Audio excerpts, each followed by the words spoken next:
Coming up, Ipswich has a new deputy mayor for the next 12 months. But the vote wasn't unanimous.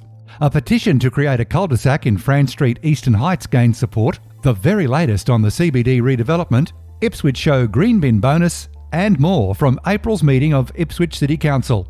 It's Friday, April 30, 2021, and I'm Alan Roebuck. Welcome to Ipswich Today, which acknowledges the traditional custodians of the land on which it is produced and pays respects to elders past, present and emerging. This podcast is supported by Kinetics, people-powered web hosting trusted by Australian businesses since 1999. This interview was recorded a few hours after the April meeting of Ipswich City Council.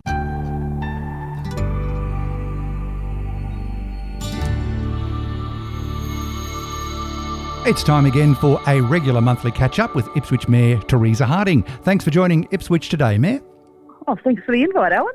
The April meeting of Council was held on the 29th, and we have a new Deputy Mayor for the next 12 months. Can you just recap for us why Ipswich is now going with one person in the role, or a new person in the role, for each of the 4 years?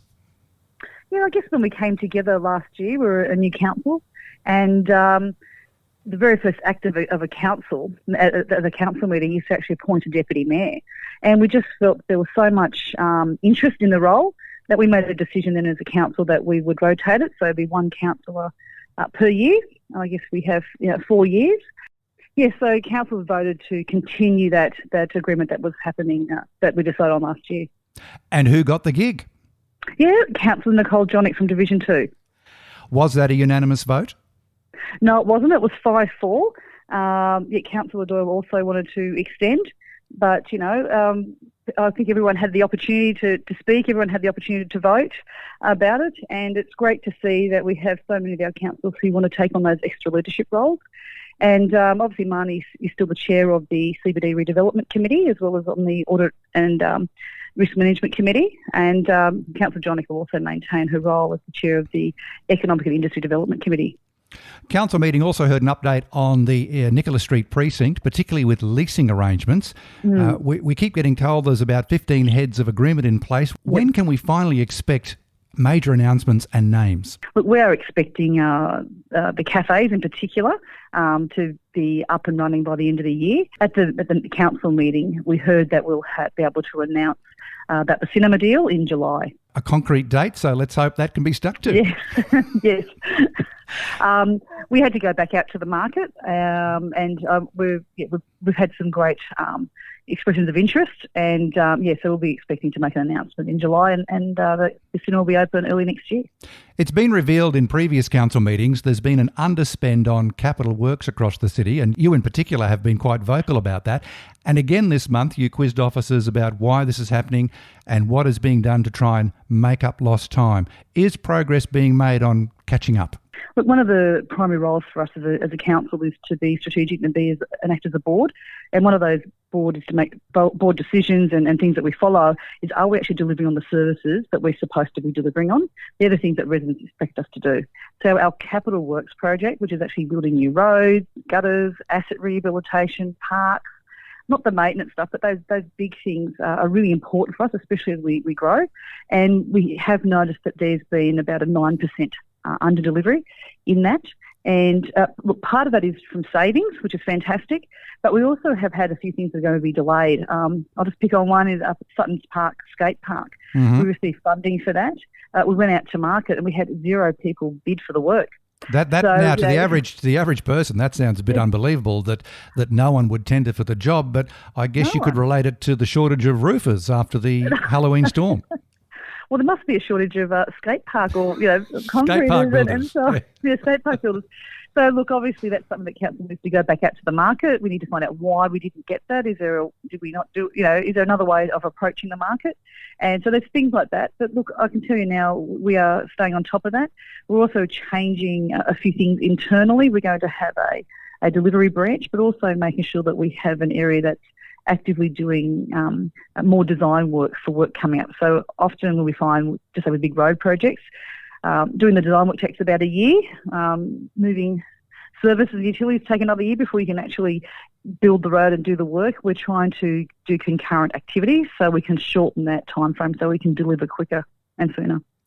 A petition was presented to Council from residents of Fran Street, Eastern Heights, actually wanting a cul-de-sac. Now, why do they want a cul-de-sac?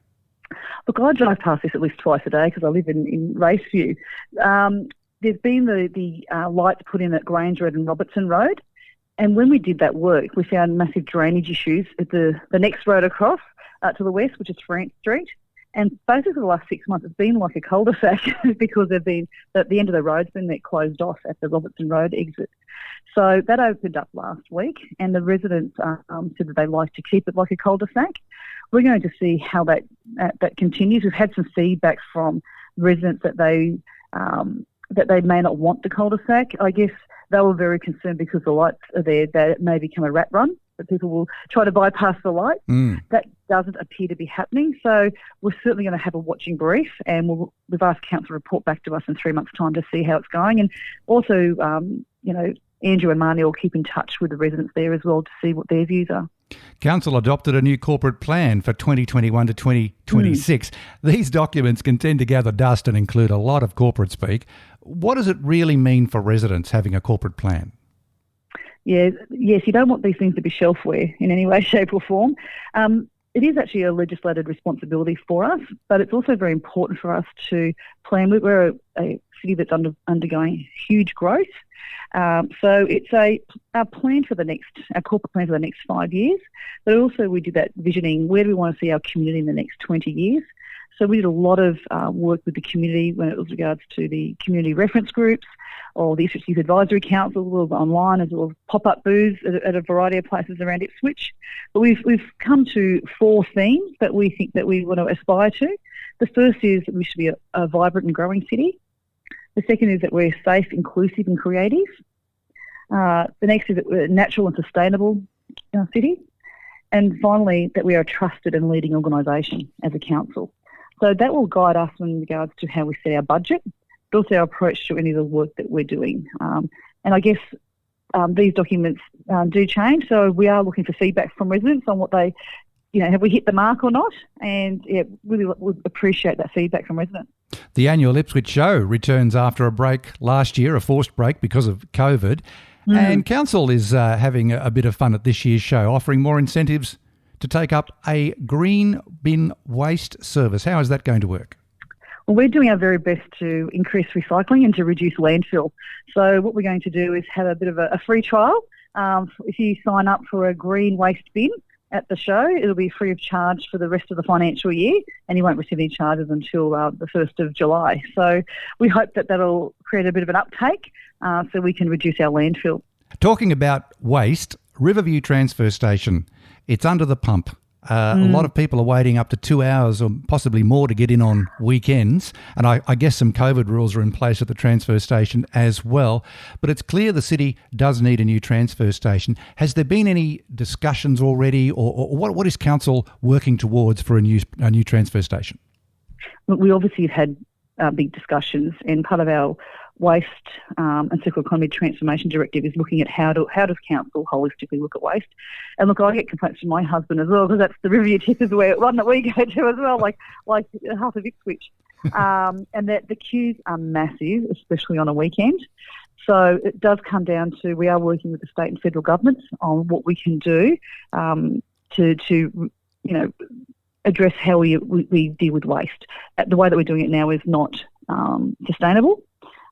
People should be spending 2 hours on their weekend queued up at the tip, but we need to change the way that we, collect waste, but also what happens with the end product as well. Well, I guess we need to watch this space on Council's next moves on a new transfer station. Mayor Teresa Harding, thanks again for talking to Ipswich Today. Thank you, Ipswich Today, and thank you, Alan. Ipswich Today is supported by Kinetics, people-powered web hosting trusted by Australian businesses since 1999. This podcast is also listener-supported. Please make a once-only gift or regular donation to help keep it online. Just go to ipswichtoday.com.au and click the donate button at the bottom of the page.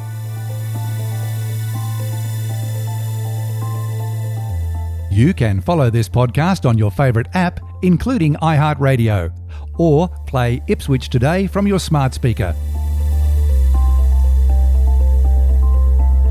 Music is supplied by Purple Planet Music. This is Alan Roebuck. Thanks for listening.